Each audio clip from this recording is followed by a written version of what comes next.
The starting grid then the same as it was for race number 1 based on qualifying. JD Beach on pole, Andrew Lee heads up row number 2.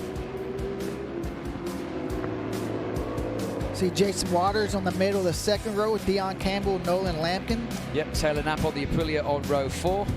Back on to row number 5, that's headed by Joji Noto. And Trevor Watson, who went down yesterday, Roger, he's going to be looking to make amends from 16th. In row 7, you see Zach Schumacher there. Yeah, good to see him back. Manny Segura's there as well. Jeremy Simmons, AJ Blackman, Billy Paul, who's also had a difficult weekend. And Rodney Vest rounding out the grid. Absolutely. Well, that throws another spanner in the works, and away we go, and JD Beach is not going to make the start, and from being 1 point in contention, Roger, all the hard work has now come to nothing. We have, however, got to focus on the start of this race with JD Beach in the pits. It's an orange cat out front, and Jason Uribe, well, this could fall right into his lap. We mentioned right before the race, you never know what can happen. JD has his problems. Bryce Kornbaugh doing exactly what he wanted to do, be coming out turn 1 in the top 3 positions. He set in second. Now, of course, for some of the other riders, they will not necessarily have realised that JD Beach has a problem. Don't even know whether Jason Uribe would have seen that, because he would have been focused on the front row of the grid as well. But as they come down in towards turn 6, looks like Ashton Yates has just moved up into second position. Bryce Kornbaugh, who said to Steve on the grid, he's just got to learn to get the thing off the line. Well, Roger, he has. Did a good job, and you can see already he's lost 1 spot, but right there with the leaders. But Ashton Yates is looking racy. I've never seen a pass through that left-hander, and he's trying to make it stick and see if he can cut under here. And you saw there, Jason, that just caught him a little bit. I think he was a bit spooked through the left-hander. They come up towards the end of this lap, and Steve English, you're down here. Drama for JD Beach. Here in the pits for JD after that problem, and just leaving the pits now, and obviously just hoping for the chance of a red flag or something like that, just to keep himself in contention. But looks like he's stopped already out there just as he leaves the pits. Yeah, it looks like there's another problem, and Roger Hayden, as the leaders come through, and again they're all closing up together here. Now, one of the things that Jason was saying yesterday is he just finds it hard in the early laps while the fuel, and you see again there, the front end of that bike, Roger, doesn't look very stable at all. Just a little bit off the apex there. You see Ashton keeping a little bit of a tighter line. And we've got a red flag. It's going to work in for JD's favor. Going to give that team the opportunity to get the bike fixed. Of course, anything on there is a bike at the side of the track, and yeah, that's no real other option than to throw a red flag there, Roger. And a red flag. Here we go then, Jason Uribe with that orange cap bike pointed towards the left-hand side of our track. As we look at it, it's another good start from him, and once again, Roger into the lead, but Ashton Yates this time goes into... in the middle of, oh wow. Yeah. I don't think there was any question about that, Roger. And Andrew Lee going at it, but right here, this is where Ashton's really strong. See, it keeps a little bit of a tighter line through here. It's going to put him on the outside and try to cut back under if possible. And this is what we saw the last time. Again, he thought about it, Roger. It's a tough place to pass. Yep. Jason riding the bike. Oh, and he's left the door open there, but he closes it quite firmly in the face of Ashton Yates. And now he knows he's got company, Roger.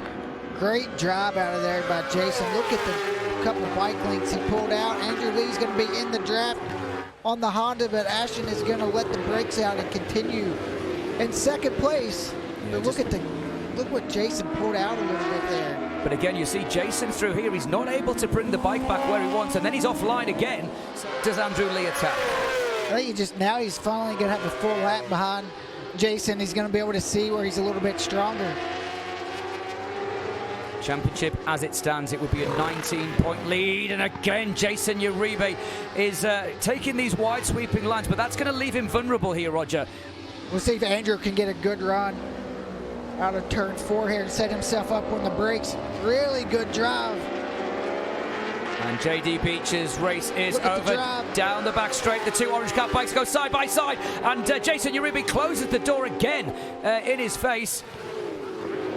Bryce Kornbaugh now having a look on the inside, as around the outside goes Andrew Lee.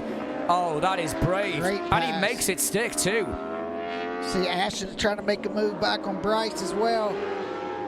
Down in towards turn 6, Bryce Kornbaugh on the overhead shot, having a look on the inside, and this is a carbon copy of what we saw the lap before, but he goes wide, and Ashton comes, straight back, they touch, and they both go down. They both go down, they make contact and under the air fence, and that was an accident waiting to happen.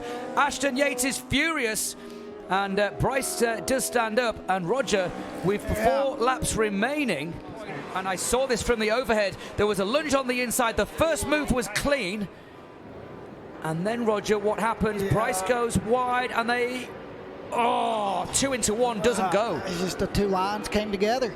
That's all there was to it. Neither one of them, as you should, didn't want to give up an inch.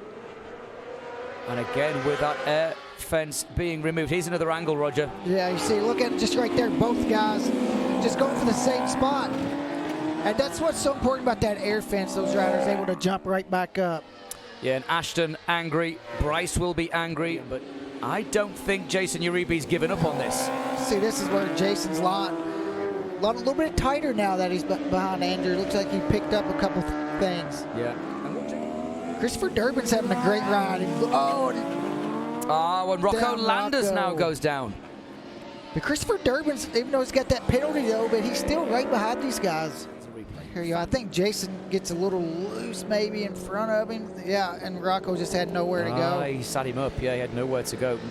Just 3 guys racing hard on the last lap. Riders now enter the final sector then. Can Andrew Lee withstand the pressure from Jason Uribe? It's either going to be a 26-point lead or a 21-point lead round the final corner. Andrew Lee wins again, and he extends his lead in the Stock 1000 Championship to 26 points round the final corner. And Roger Hayden, Dion Campbell take a bow. He takes his first ever MotoAmerica podium ahead of Nolan Lampkin. Results: double BMW and a Yamaha on the podium. Nolan Lampkin, Jason Waters, Christopher Durbin 6th, Taylor Knapp on the Aprilia rounding out the top 7. Yeah, great ride that from Taylor Knapp, Joseph Giannotto, Isaiah Davis and Jordan Eubanks inside the top 10. That's a great ride from Jordan. Another rider, that's in fact his first top 10.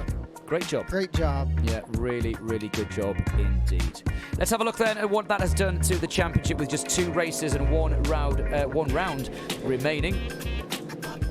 Andrew Lee with 163 now, Roger. I won't want to say that's comfortable, but he's got one little finger on the trophy. Yeah, what a response from Andrew Lee after struggled a little bit at VR, struggled a little bit this weekend, then he goes out today and gets the win. He's won 2 Stock 1000 championships, and that's what guys who win titles do. They're able to respond when their back's against the wall. Ashton Yates still mathematically in the hunt, but he's out really now with 68 points behind the team. Congratulating down here in the fan zone, Brian J. Nelson there, the photographer, getting all of the pictures. And again, whilst the 2 rivals and teammates congratulate each other, a reminder you can see all the pictures, all the latest videos, news, interviews.